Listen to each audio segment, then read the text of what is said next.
In today's video, I'm going to teach you how to block days from your calendar and set your availability using Calendly.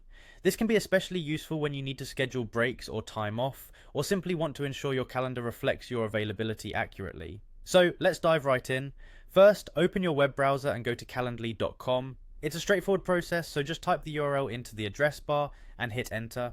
You'll see the home page, and from here the next step is to log in.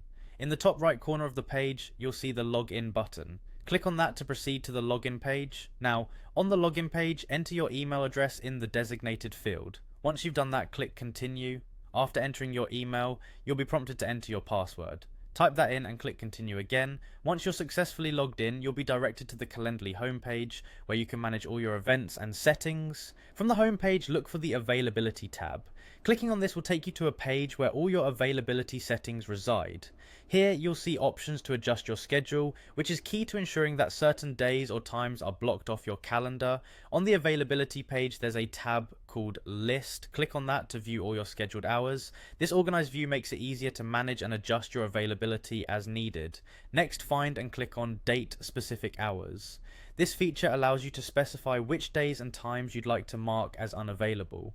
Once you're in the Date Specific Hours section, you'll spot a button labeled Plus Hours. Clicking on this button lets you customize the days you want to modify. Here, you can select specific days you plan to block from your availability. Simply check the boxes next to the days you want to adjust. After selecting the days, you'll need to confirm these changes. You'll see an Apply button. Go ahead and click on it.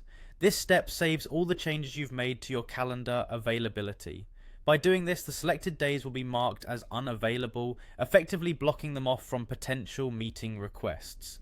Once you've applied the changes, your calendar will now reflect these dates as unavailable. This ensures that anyone trying to schedule time with you via Calendly will see that you're not available on those selected days. It's a great way to manage your personal and professional schedule seamlessly. So, there you have it. By following these simple steps, you can efficiently block days on your calendar using Calendly. Thank you for tuning in, and see you next time when we explore more ways to make your digital life easier.